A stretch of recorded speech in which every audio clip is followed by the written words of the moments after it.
Alrighty. Hello, everyone. My name is Annabelle Zelenko, and I am the Diversity, Equity, Inclusion Committee Chair for the National Science Policy Network. So on behalf of my colleague, Dr. Lindsay Gray, and myself, I am happy to welcome you all to our first Diverse Science Diplomacy Takes. We have an amazing list of panelists here today to talk to you about artificial intelligence and agriculture in West Africa. And I am excited to see what comes of the event and to hear from our lovely speakers. So before we dive in, I do want to go ahead and introduce our moderator for today. Rachel Prokopius is a third-year PhD candidate at Florida International University.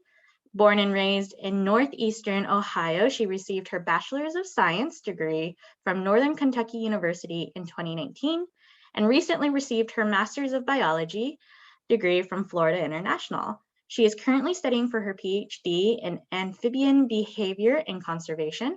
Along with amphibians, Prokopius has gathered data from protected marine invertebrates in Belize and stream invertebrates in the US and Sweden.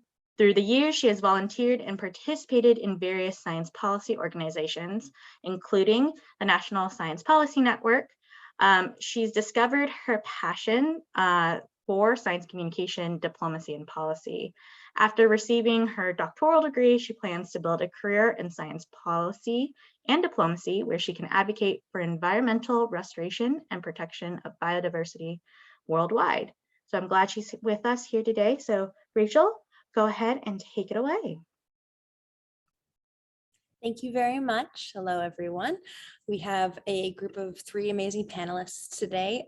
We have Adazi Akpagbula, who is an innovator with keen interest in agriculture, environment, education, and digital technologies. She has more than 2 years experience working at the intersection of technological advancement, marketing, product building, and improving well-being for the underserved population. She is a co-founder at FarmSpeak Technology and coordinates the company's marketing and creative strategy formulation and oversees everything that relates to marketing, including revenue and growth. With a Bachelor's of Science with honors in agriculture and environmental engineering from the University of Ibadan, Oyo State, Nigeria. She is a 2021 RU Forum Top 22 African Entrepreneur and is recognized for her outstanding contribution to entrepreneurship development in Africa. She has an apt for research, lifelong learning, problem solving, and for continuously improving herself to refine her skills. Next, we have Sylvester Ayayi. Sylvester is a Ghanaian entrepreneur who is passionate about food security, international trade, and agricultural data management. For over 7 years, Mr. Ayayi has worked and supported the development of diverse food value chains in Ghana. Between 2018 and 2019, he founded and led the formalization of AgriWeb, an agricultural nonprofit organization focused on developing the best systems to solve recurring problems within the agricultural sector of Ghana. In line with the objectives of AgriWeb, he and his team rolled out the Ghana Farms Directory project to improve market access for smallholder farmers. In 2021, the project received an award and support from the Google All for Social Good program to advance research and achieving better marketing access for smallholder farmers. Besides AgriWeb, Mr. Ayayi contributed to discussions at the committee level on a number of national agricultural policies during his time at the Ghana Export Promotion Authority. Notable among such policies include the Tree Crops Development Policy and the National Policy on Aflatoxin Control in Food and Feed. Mr. Ayayi holds a bachelor's degree in agriculture with specialization in agricultural economics from the Kwame Nkrumah University of Science and Technology. When he isn't working on agribusiness related activities, Mr. Ayayi loves to spend time with his family and enjoys road trips and swimming. And finally, we have Fatoumata Chiam, our final panelist. She is a Senegalese researcher at the University Gaston Berger, UGB, in Senegal. Her research topic is designing self-optimized irrigation in the Sahel era based on the Internet of Things. For her bachelor's degree project, she worked on a distributed agriculture of voice over IP. That led her to apply for a master's degree in distributed information systems at University Cheikh Anta Diop of Dakar, Senegal. She has 2 years of working experience as an engineer of development in telecommunications, networks, and services at the Information Services Department of TS University. It was during this time that Passet offered her a scholarship. She wants to build techniques to facilitate water access and save that resource in dry regions threatened by the scarce rainfall and unpredictable nature. Niayes, Senegal, has an exceptionally favorable climate to marketing gardening. It represents a natural pole of agricultural production in Senegal. However, it is presently confronted with difficulties relating to increased salt intrusion and destruction of the strip of Casuarina trees caused by land speculation. In addition, farmers face challenges regarding access to water. She aims to figure out the irrigation paradigm in Niayes and propose a solution that seeks to optimize the automate irrigation systems using IoT and artificial intelligence. This will impact the planet by saving water and improving crop yields. So hello to all of our panelists. Thank you all so much for being here. And if you guys are ready, you guys can turn on your cameras and we can start the panel.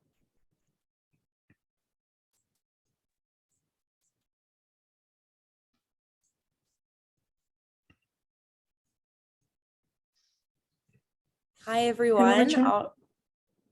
Thank you guys for being here. So we'll start with a general question for the panelists and any of our participants here. If you have a question you would like for our panelists at any time, please drop it in the chat. We'll have some time later on where if you would like to potentially vocalize your questions, we could have that done as well. Just share those and we will get those shared to our panelists. So first, a general question for all of our panelists. Please provide an overview of your research/work at the interface of artificial intelligence and agriculture.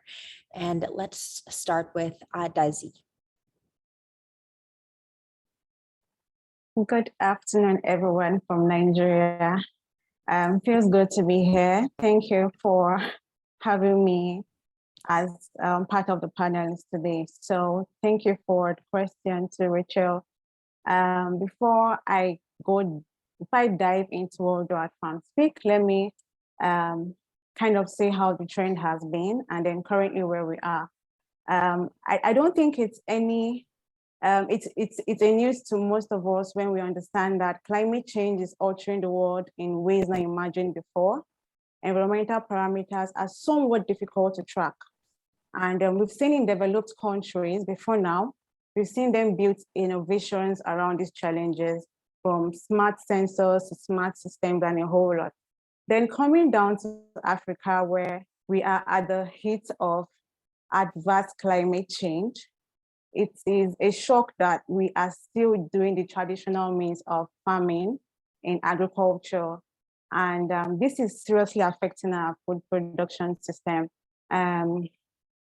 So it's cut across, the crop production to fishery to forestry, and even the livestock production ecosystem where Farm Speak is actually a major player. So in a nutshell, Africa is kind of lagging behind when it comes to advancement of technologies.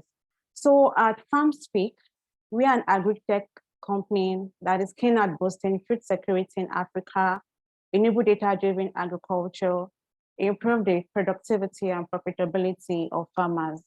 And our niche industry is the poultry industry for now. So it is safe to say we are a tech enabler within the poultry production value chain. We provide technologies to poultry farmers so they can incorporate it into their indigenous ways of doing things and then have this technology as their own. we know you understand that it's one thing to build this technology and another thing for these farmers to adopt this technology. So we try to leverage on digital technologies like Internet of Things and artificial intelligence, and then make it simple as possible, less complex, such that our farmers can interact with our systems, interact with our hardware device in their own indigenous languages. That's just an example of what we do.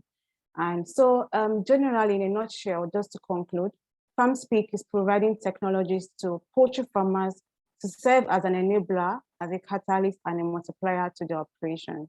Thank you. Wonderful, thank you. Sylvester, same question. If you could provide us an overview of your work that interfaces artificial intelligence and agriculture. Okay. First of all, I'd like to say a very big thank you for the invitation. On behalf of AgriWeb, we are excited to join the webinar to share what we are doing so far in Ghana. So over the years,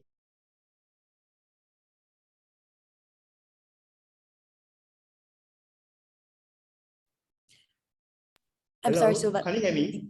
Now we can, yes. I think you were Okay, muted great. for a second. Thank you. Thank you for that. I was saying that we are excited at AgriWeb to join you to share what we are doing in the agricultural space of Ghana. And thank you for the invitation. Over the years, we realized that it's difficult for us to know what amounts of food will be available in any specific time. We can't tell the amount of maize or soya bean that will be available in Ghana, let's say in the next month. And we believe and we know that our agrarian economy is led by the smallholder farmers, but we do not know their capacity, neither do we know what they are able to do and what they like and do not like. In light of this, we started the projects called the Ghana Farms Directory, which is now the FarmLinks Ghana project. Basically, to make smallholder farmers visible and reduce the link between the smallholder farmer and then actors within the agricultural space. So that's what we were doing. And we realized that we need to do more. And to this extent, we joined we're lucky to receive support from the Google AI Forestry program, where we are currently undertaking a research towards improving market access for smallholder farmers.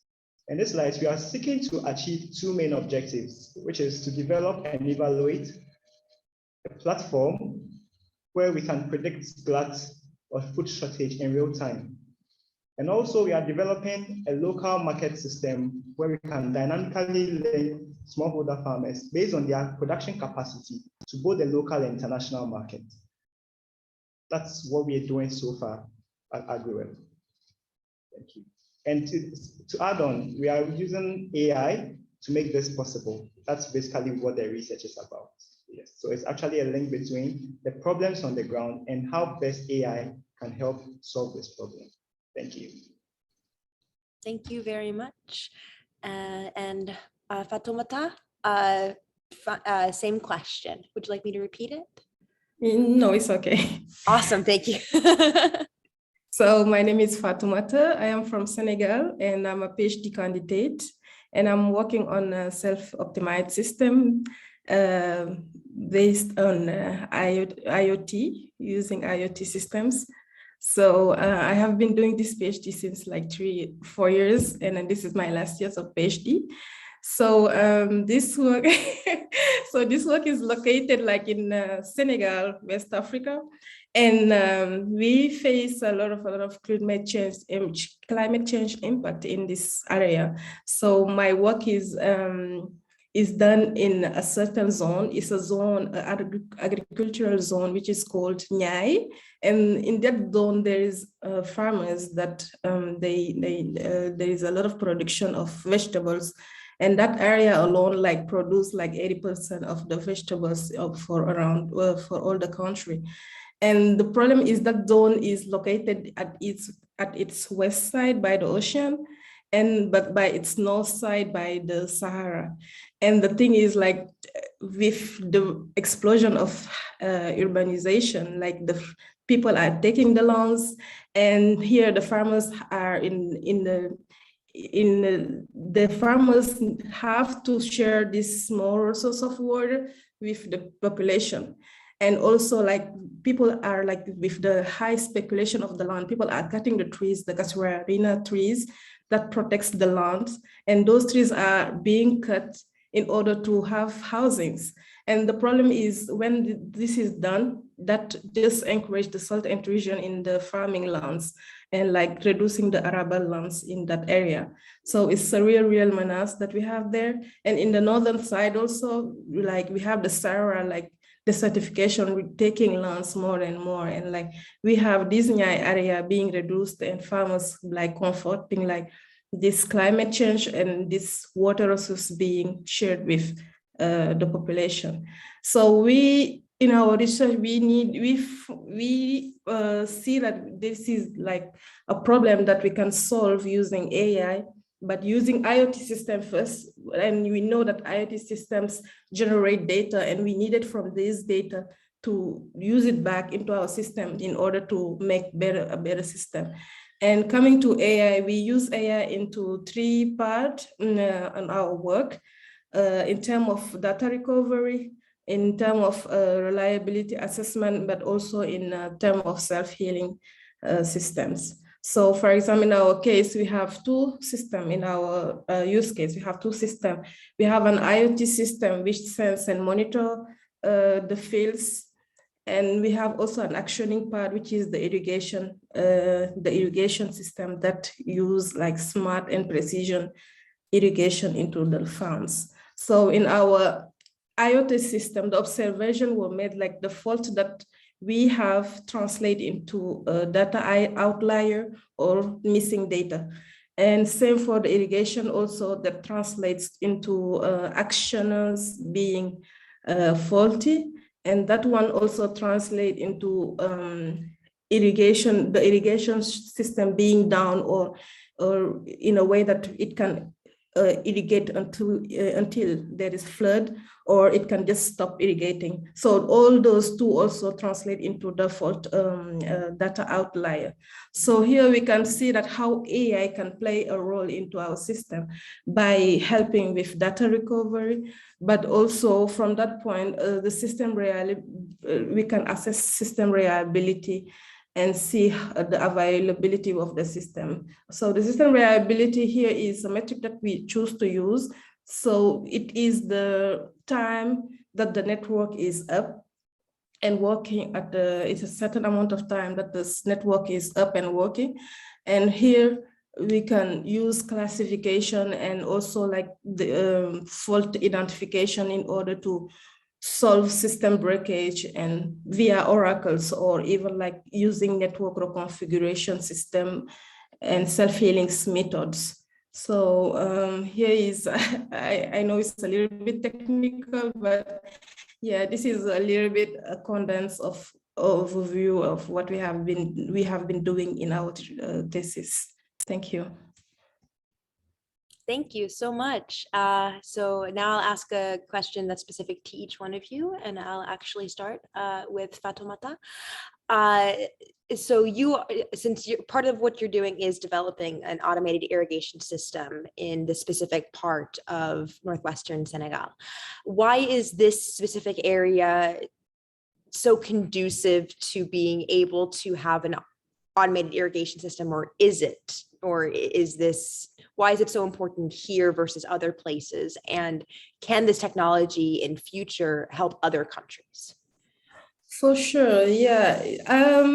As I said in my introduction, this area is known for farming. So there is a real need of using new techniques of farming there. So actually, like when we were doing like a pre-study thing, we went to the farms and we were doing some observation, doing some interview with the farmers, and we see how they work there, and it's really rudimentary, and they still use like hands to even water the plants, some of them. And there is some systems, some farmers that use like drip system. It's a very known system here also. People use it a lot to water their plants. But still, that is like, there is no regulation in the water usage. And we know that over irrigation can even like cause like salt, can cause like the soil to be less rich. So there is still a need for them to be helped on precision irrigation. And we have a lot of like existing methods that can be used on that. We have, for example, like the Food Agriculture Organization, I think it's the FAO. They have these, they have like developed a software that where they can just really help the user to extract for a plant for where it's located, where the farm is located, to extract precisely how much water is needed to grow that plant. And there is these techniques, but they are not used actually by the farmers because of like the system is not like, there is no it's not they're just farmers. They don't have a multidisciplinary, for example, platform where they can use all the experts to help them with that the work that they are doing there. So from that we needed to, from our work, to give solution that can be used from them, and which was cheap first, but also accessible to them. So saying that it can be used in other countries, yes, because this work was done prior in the USA, where we deployed our node. Everything was designed there. Like we spent 2 years in Worcester Polytechnic Institute in Massachusetts, where we built all these nodes, and we did our prior test of design, and before coming to Senegal, implementing them here. So it's something that can be used everywhere. And the technology we use also is not the technology that is based on a fixed infrastructure. So we use new techniques like LoRa, Bluetooth Low Energy, and Sigfox and others, communication tools that can be accessible from everywhere to build our systems. Because what we see here in this specific zone in Africa, like we can have a lot of white spots where there is no network coverage. So if we base our work into a fixed infrastructure, like the GSM or the 3G, 5G, to 4G, 5G, we can have like some, we can deploy our infrastructure will be dependable on those systems. So we looked at new communication tools that were really, really independent, location independent, but also mobility independent, to build our systems. So yeah, thank you. That's very interesting. It's very cool. Sylvester, could you expand a bit more about your experiences in helping develop national agricultural policies in Ghana? Yeah, so agriculture, can you hear me? Okay, great. So in Ghana, we have very, very good agricultural policies. Yes. The only thing is the implementation. That's where the problem comes from. We know what we are supposed to do to get the desired results, but it's not easy to get research to actually become a system where we actually solve the problems we need to solve. So over the years, we've tried the same things. We know the areas where food crops are grown. There's actually a map, something like a food crop map of Ghana. Yes, but we have no idea whether short rainfall patterns are actually affecting the produce. We invest in getting fertilization, but we don't know whether the quality of fertilizer is actually leading to the quality of food crops we expect. There is access to agrochemicals, but how safe are these foods? We have no idea, and we don't invest in them. That is where our research even comes on board. We're working directly with the farmers.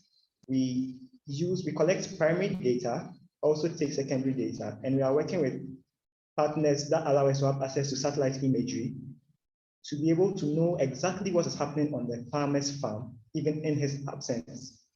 So with this information, it makes it easier for us to inform policy implementers that if they do something like this, this is the result that should be expected because we have the information. If there is a shortage or delay in rain due to climate change, we will be able to know the effects on a specific crop in real time.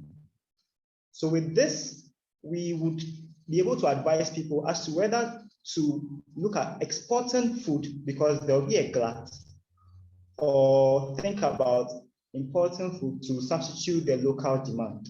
So to a broader extent, we are looking at helping farmers, especially the smallholder farmers, because for the large-scale producers, they have their markets already, they have the international markets they access. If it's Fruit Logistica in Berlin, they are already there because they have their logistics. But these large-scale farmers do not actually produce most of the food we consume in Ghana. It is the small-scale farmers, the people we refer to as smallholder farmers. Some of them go into agriculture to feed their families and also sell the surplus to support the family. Basically about 2 acres to 4 acres, that's what most of them do. But because there are many, the cumulative effect is great, is enormous. And nobody's paying attention to them because it does not make business sense to invest in little groups of farming activities while you can target the big guys. And we are using AI to target the small guys in agriculture and find out what the real problems are on the floor. Then we can use that information to influence the people we are working with. After our research, when we deploy this our AI software, we are going to be partnering with certain organizations. An example is the Ghana Export Promotion Authority. We've started talks with them. When we have this data, we can also link it with the data they have. Then people outside Ghana can, let's say, import vegetables more and also import fruits because they'll be able to access directly information on the time vegetables will be ready in Ghana and then the volumes they can get from Ghana. This is saving time and saving costs as well. So this is what we be hoping to achieve in the next few months. Thank you. Very cool. Very good. Awesome. And Adazi, could you talk more about FarmSpeak Technologies' expansion into the African market? Thank you. So the strategy for us is to first dominate the local space which we are playing in, which is Nigeria. So first dominate Nigeria, and then spread our tentacles into other neighboring African countries. And then also even move beyond the poultry industry, which we are actually playing in right now. And we plan on doing this by investing more in our research and development. There are a whole lot to do in agriculture. There are a lot of problems to solve. The value chain is vast, from the production line to the table. So there are a lot of things for us to do. And we are keen on being a key player to make life easy for these smallholder farmers, not just poultry farmers. So part of the strategy to expand is to invest hugely in research and development, roll out more technological solutions out into the African markets, and then also partner with strategic partners, like the AI experts, IoT experts as well, to get tailored and specific solutions to our agri-food systems here in Nigeria and also to other African countries. Wonderful. Awesome. Thank you all. Before we go into our next general question, just a reminder to all participants here, if you have any questions for our panelists, please use the Q&A function to ask the question, and we will make sure that we ask our panelists your question. All right, so a question for everyone. How can scientists and policymakers work together to implement science and technology solutions for prosperity in West Africa?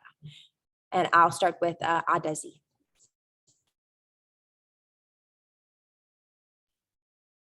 Okay, thank you. For me, or for us at FarmSpeak, policymakers and scientists would need to work closely with these farmers who are actually at the receiving end. They are the ones getting their hands dirty. So they need to work closely with those farmers. I think there's this sort of disconnection between policymakers and farmers.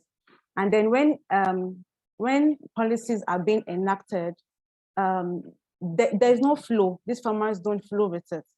So I feel policymakers, researchers, scientists should actually work closely with these stakeholders, these farmers, the youth too, who are the next generation of farmers we are looking up to, sit at the table together, know what works for them, what doesn't work for them. You know, these farmers already have experiences already. You know, so this way, for the implementation to be successful in making these policies, these policymakers must avoid a one-size-fits-all kind of policy or solution, you know, and get tailored and specific working policies to suit, you know, the need of these farmers. They've seen it, they understand it, they've experienced it. So they should actually carry them along in whatever they are doing. And then this way, when policies are being enacted, it's going to be favorable to both the farmers and then both the policymakers and the researchers. So I feel they should work closely with the farmers and then with the youths as well. And then leverage on, you know, the studies the youths actually even trying to bring up now. There's so many youths doing so many things in agriculture. And I see that we are just working, we are just bringing up new innovations. We are not flowing with the stakeholders within the industry, the agriculturists, the researchers, the policymakers. So I feel there should be a kind of synergy between the whole members seated at the table. We listen to each other. We know what works for us and what doesn't work for us. Yeah, makes sense. Meet people where they're at. Sylvester, same question. How can scientists and policymakers work together to implement science and technology solutions for prosperity in West Africa? Thank you very much for that question. Over the years, scientists have worked with farmers in Ghana in terms of bringing on board new varieties of seeds, better irrigation systems. But after the period of, let's say, a scientific project or scientific research, these farmers in Ghana go back to use these old technologies, they don't use the new information they have. And that's the problem that we are facing in Ghana. I believe that there is one critical aspect of the chain that we are missing out. The people the farmers serve. The farmer is growing food, yes, for the local markets and the international markets. But apart from that, the farmer is also a customer to somebody, a customer to the seed scientist. Yes, a customer to the input supplier, the agricultural mechanization engineer. The farmer is a customer to these people. So if you introduce a farmer to a specialized seed that can increase yield, what is the strategy of making sure that this farmer can afford the seeds, and how available are the seeds? Researchers would find out that, okay, this particular seed can give much more yield. After that, then they stop. They just do, there's a very nice part of policy, which is policy recommendation, research. You recommend that farmers should do this, stakeholders should do this, and that is the end. But for there to be significant change, it's something that has to be continuous. You introduce the technology to the farmer. There has to be evaluation. Is this the expected result? If not, what can we do as researchers to make sure that it becomes the new normal for these farmers? This is what I think researchers have to do together with policy makers. And there's one interesting thing. When researchers decide to focus on serving the local businesses, I believe that's a step in the right direction to get act. there's an interesting scenario here where currently the cassava industry is a great investment to go into in Ghana. This is because a researcher, an agricultural engineer, developed a mechanized cassava harvester. He's a Ghanaian researcher. He's also a lecturer. And he went further to introduce it to the farmers for them to understand how it works. He didn't only stop there. He partnered with other organizations to make sure that there's a service where these farmers can have access to harvest this cassava. And because of that, now there's a private sector guy in there that's actually even exporting starch from cassava. And right now, if you want cassava on the local market, it's expensive. This is what research can do. Research can actually change the narrative when we decide to focus on other players, the private sector guys, the local businesses. We should solve their problems. Then they are the ones who bring revenue to the states, right? Yeah, so if you are in their good books, they will surely push you. And the research is dependent on the level of investment and resources that's available. So this is why I believe researchers and policy implementers should come together and do. Thank you. Absolutely, absolutely. And Fatoumata, the same question. How can scientists and policymakers work together to implement science and technology solutions for prosperity in West Africa? Okay, so here in Senegal, we cultivate rice. But less than 10 years ago, I remember we used to consume imported rice from Thailand, and we used to consume that type of rice more than what was being produced here. So the reason was that the variety of the rice that we produced here was not the one preferred by the Senegalese. So then there was this National Institute, ISRA. So they worked on a better quality of rice, a new quality of rice that was close to the Thailandese rice, and which was more resistant and with the condition of the land we have here. So I think as scientists, we can come together with the policymaker to ease access to natural resources and also to change things for the farmers in order to help them, to help the population and the farmers to help the farmers to sell their product and have production that can fit what the population needs really. So, and I know here in Senegal, in the Valley, in the Nyai, for example, we have two national organizations, two national institutes that work on, for example, the water resource regulation and monitoring. But both of them, what I have seen is they are not using like smart tools into their regulation and their monitoring process, which is also another gap that need to be filled by a robust and efficient process. So this is like some gaps that initiation need to help, like those organizations, in order to have them using IoT or using like new techniques to better their what they have actually to make to monitor the water and the resource in the Nyai.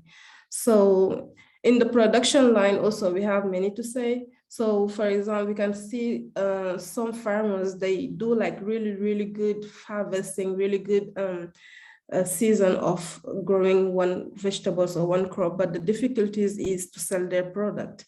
So there is a need to help them in terms of capacity building and food transformation, for example, to maybe also have like better food storage rooms in order to save those harvested vegetables or fruit. So I have seen many initiatives. I know a colleague who is in Nigeria, for example, who use a controlled room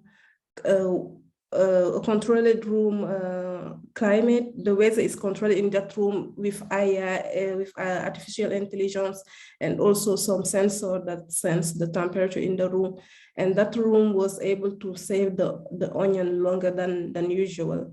And from all of these, I think like this type of initiative needs to be promoted and be supported by strong policies for the good of the farmers to really feel that what they are doing is being used and they are having like profit from what they work on. Thank you. Thank you. Yes, just hearing a lot of meeting people where they're at and feasibility, absolutely.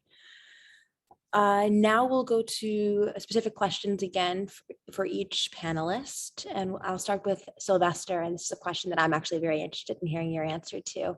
What are your suggestions to future scientists interested in getting involved in helping guide science and technology policies in their respective countries? Okay, so there's one thing we need to do. We need to look at people invest in research. And there's one thing that we can actually start doing. When you're doing when you're taking your undergrad, you are mandated in Ghana to write a thesis. I think it's the same across other countries as well. But this is actually like the first stage of research for researchers. Yes. We can let them solve the problems they find in organizations where they have internships. Instead of writing broad research just targets for the general public consumption. You worked or you interned in an organization. You saw the problems they were facing. You experienced it. If you should consider those problems as research problems and try to solve it through research, I'm sure these organizations would be interested in pursuing the solutions you have found. And this would also help you get revenue. Some organizations will be generous enough to invest in the solutions you find, and some might even employ you. So we should start from the basics. Let's solve the problems in industry. Thank you. That's what I think. Thank you very much. Adezi, how can we boost the participation of youth, especially girls and women, in artificial intelligence and agriculture through technological innovations? Hey, thank you. Interesting. Okay. Funny enough, I was in a conversation with some colleagues 2 weeks ago, and it was centered around youth participation in agriculture, especially for females. And I believe before you prefer solution, you should know what the problem is. From my experience and from my research, I think there are so many constraints as to why we don't have youth participation in agriculture as huge as it should be, especially for the females. And one of them is the low awareness opportunity in agriculture. So most of the youths do not understand that the agricultural value chain doesn't just start with production and ends with production. The value chain is vast. You have the processing, you have logistics, you have packaging, you have consultancy, research, and a whole lot. So that it is huge, and you can, as I said earlier, you can be a key player. The space is enough, but our youth do not understand this, and that's because of the way they've stationed agriculture, or for us to see agriculture. So while growing up, I didn't understand that agriculture has a lot of opportunities, and I can also be a key player in this. And I'm just one of so many kids who are opportune to actually get enlightened as I got into the university. And then secondly, it is lack of support. I think this youth actually, most of them want the support. It could be financial support. It could be resources like land. It could be skills, technical skills, have more research centers, have more innovation centers, and also I think unfavorable policy, as we just said, I tell people no innovation will thrive in a system that is not supportive. So our policymakers have to make sure that the policies are being favorable, and then also they are keen at seeing the implementation of those policies work, just as Sylvester has said, not just bringing up those policies, make sure it's implemented and then it's continuous, you understand? And then lastly, while I was growing up, even currently, if we call 10 kids right now and ask them what you want to be in future, they all would not even mention farming. They would not. You see likes of doctors, engineers, and you know, the big professions and the sweet ones with suits, and nobody wants to be a farmer. And that's because we've sold agriculture to be like an old haggard kind of profession. It is for the old, you know, it's for those who are suffering. We've not sold it as a profession that is lucrative. And this is one of the very reasons why youth are not participating in agriculture. We're in the millennial and Gen Z kind of generation. And what we love is digital technologies. I mean, 90% of all the youths I know have smartphones. So why not just include smart technologies, digital technologies into these things, into agriculture, make it lucrative. Let them understand that it is not for the 60-year-old farmer. You can be 25 years old and getting it right. And then this starts from kids in primary and secondary schools. So for the girls to be inclusive, for the females to be inclusive, let's go back in time and check the curriculum for the schools. What are they teaching the students in agriculture? It starts from the basis. Let them begin to make the students understand that they can even farm without soil. There's something called soilless farming. They can farm without water. You know, they should understand there's precision agriculture. They should understand that you don't necessarily have to be in your poultry house or your farmhouse all the time. You can have remote sensors, you know, give you updates of what's happening in your farm. It could be much fun than we see it currently. So these are the things they can do to implement the participation of youth in agriculture, especially for the females. Make it fun, bring in technology. This is our generation. This is what we like to do. This is what we love to do. So incorporate it into the system, incorporate it into the industry, and you see that youth will begin to do things, you know, in agriculture, from the production to the value to the table. You understand? So that is what I feel they should do, and these are the points. So first of all, favorable policy, you know, modernize agriculture. The first I said is create awareness, sensitize the youth. Sensitize the females, make them understand that there are a lot of opportunities in the value chain. And then lastly, support them financially, technical support, business support, provide resources like land to them. And then I think there will be a bit of difference. That is what I feel. Thank you. Some really great points there. Thank you so much. And Fatoumata, what is Africa's fourth industrial revolution? What stage is it in? And what do you see in Africa's technological future?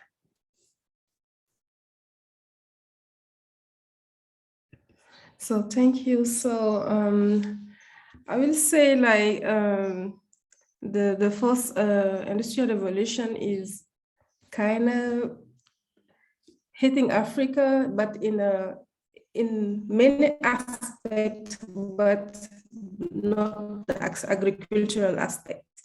So I can see like the usage of social network, the usage of fintech, the usage of other communication tools is really present. Even like e-commerce is so used here, mobile banking in Africa. But we see like there is some lags coming to using this revolution being introduced to the farming domain.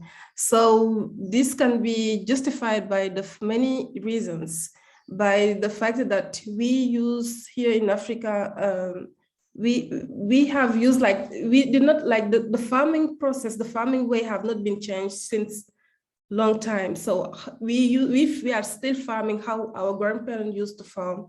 And we cannot imagine like there is new techniques that can be used that can be adopted here in Africa using IoT or using new technologies. And we know that with the industrial, like we have some enterprise here or some company that do like industrial farming, but they are very low. And the way of farming here is usually like family farming or family business farming, which is very, very small. And sometimes they don't feel the need to introduce new techniques or new technologies that can help them enhance their production. So it's a really, really, it's really slow the way that this revolution is affecting the farming field. And for that, I think it should be more, it should be coming from the top, from the academic level, and just go down to the farmers. And I see, like in the US, for example, there is Carnegie Mellon. They are very, very known coming to IoT and farming. And I see here in Africa, in Senegal particularly, I haven't seen any universities that use IoT or use technology in farming system. They are using agriculture, biological techniques to enhance crop or to enhance some variety or create new one, but there is no universities or no academic program that use information and technological resources to introduce those techniques into the farming system. So I just think, like, coming to introduce the population to that, we as academic people in those universities, we need to build a solution that can be used on a daily basis by these farmers, introduce them to the utility of using technology into farming, so they can be more open to use technology in their system. Thank you. Thank you. And actually, so I think we have time for maybe one more question. And if there's anyone in the audience who has any questions they would like for our panelists, please submit those and we can definitely ask those. But if not, then a general question for everyone. How can wealthy nations, the global north, help better support agricultural research and innovation in Africa? And I'll start with you, Fatoumata. You just mentioned Carnegie Mellon and some things that Yes. universities in the US have that might help. So maybe you have some insight into that kind of a question. Yes, for sure. Yeah, I just from my experience know that how much traveling to US had an impact on my research. So I know that I have been doing this research for 1 year. I have like 1 year of research without touching any controllers, without touching any sensors. So I was just doing some theoretical research. So I know how going to America is my research in a way that I was able to use microcontrollers. I was able to purchase like sensors to test different type of the devices in order to design my system. So I know, like, being in Africa is really possible, but like here, logistic is really hard sometimes. Purchasing things from outside, getting it shipped here is really, really tough. And I think like being in the US helped a lot in terms of time into designing our system and testing the good part that works for us there. So I think this can be we can be helped by developed country in terms of capacity building via exchange program, for example, and mentorship. And yeah, that can really, really help youth and help here researchers to have access to those machines, to those devices in order to implement them and produce some solution. So we really, really seek easy access to material and resource, and this can be a great, great contribution to the evolution of the research here. Thank you. Thank you. Adazi, with the work you do, what could Western cultures, Europe, such like that, help to give better support to agricultural research in Africa? Okay. Fatoumata has actually done justice to that question. So in addition to what she has said, to save time, I believe partnership with corporate bodies to have more technological innovation hub in Africa is going to be key, such that, let's say, for example, in Nigeria, we have 36 states in the country.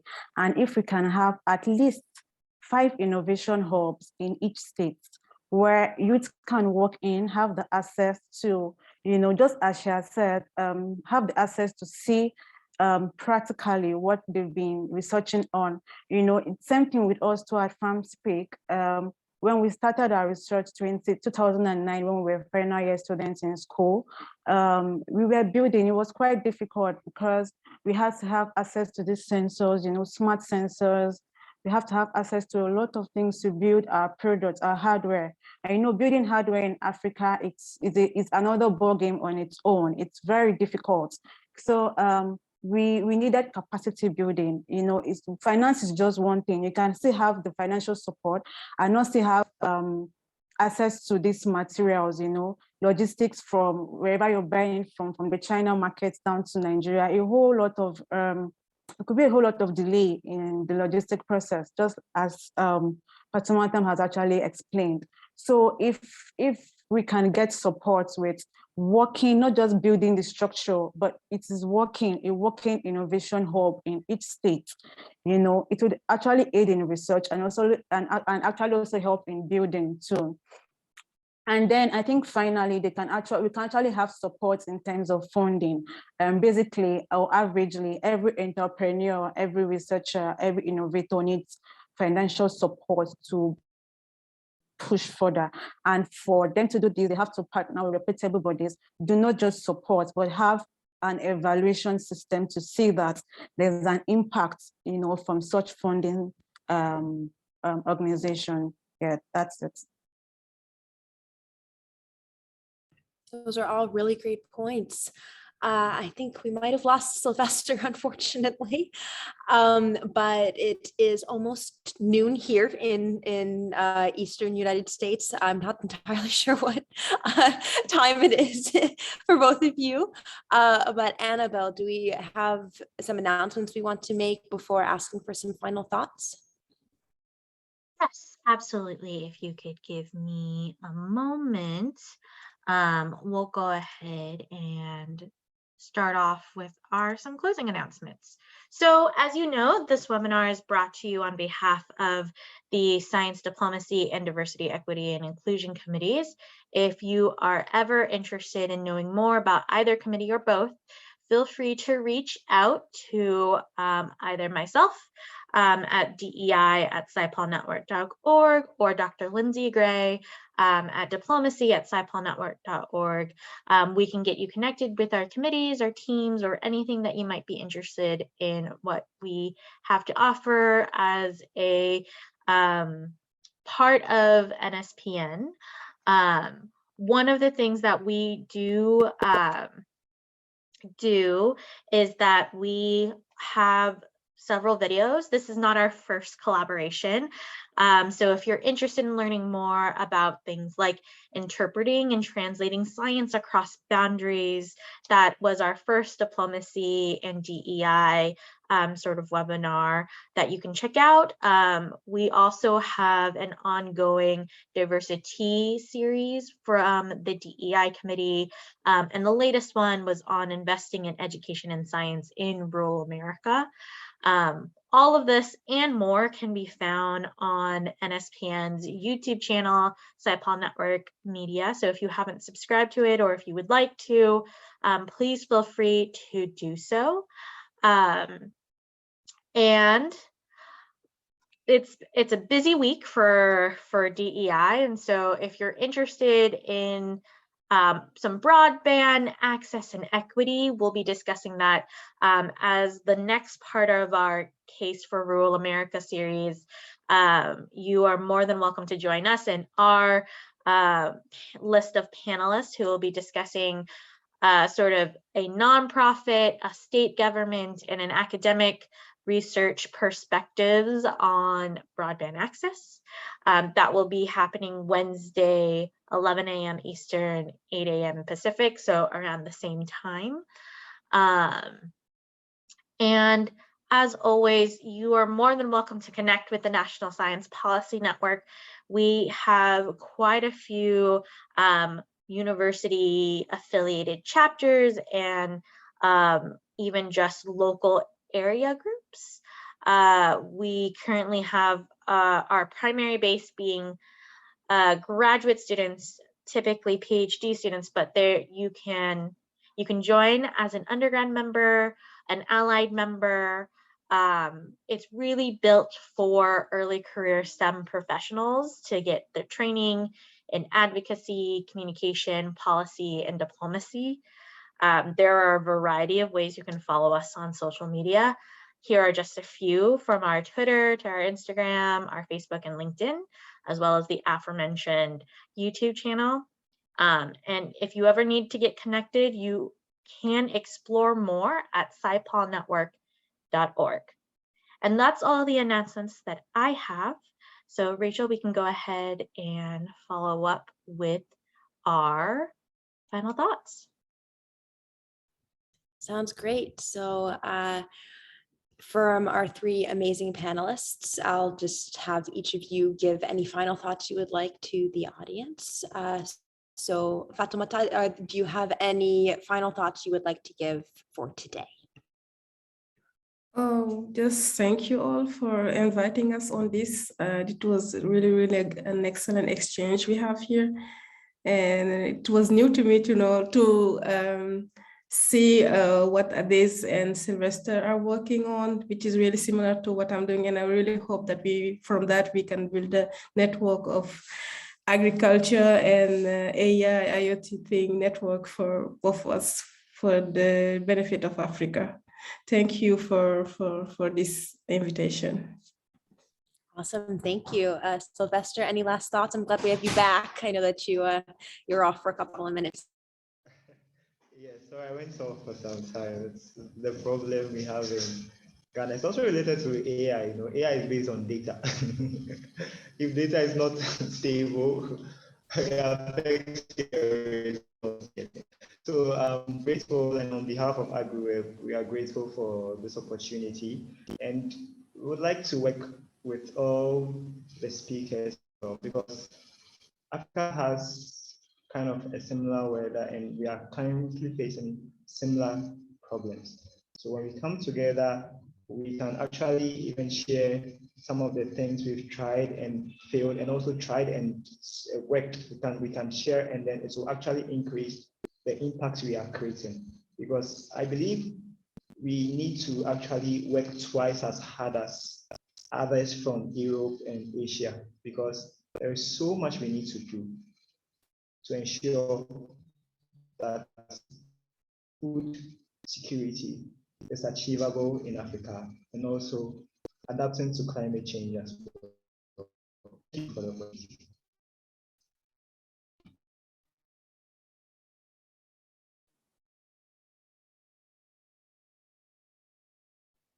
Thank you so much, Sylvester. And Adazi, any final thoughts for us? Yes, thank you so much for having us. This is a very insightful session. I've learned a lot from my fellow panelists here. And this is to everyone in Africa. This is a call. Remember that by 2050, the world would need to produce up to 70% more food than we have currently. And it is enough to get us scared. So this is me saying, all youth in Africa, this is the time for us to have our hands on deck. Let's begin to think of how we can go through this hurdle we are having. By 2050. The world population is going to be multiplied by 2 billion plus people. We need more food. We need to help our farmers. So please, youth in Africa, try to join the system, join the agricultural system. Even if you're not a techie, try to do something, try to add value to the agricultural system. We need food to survive. We cannot afford to die due to hunger. So please, this is a call to action to every youth out there. You have a role, a major role to play in agriculture. So please, all hands on deck. We have a call by 2050. Thank you so much, NSPN, for having us. This is very great. I really do appreciate it. And it's great to meet my fellow panelists, Sylvester and Fatimata. I hope we get to connect after this session. Thank you. Thank you all. This has been, I mean, I study frogs. I didn't know any of this. This has been very informative. Thank you so much for all of this, for all the information. This has been really great. Thank you. All right, with that, I will say you should be able to find this recording up on our YouTube channel once it's been processed and captioned properly. So again, feel free to connect with us there. You are also more than welcome to reach out to any of these three panelists. I believe we'll be putting the contact information that they shared with us in the chat as well. And with that, thank you all for a wonderful time.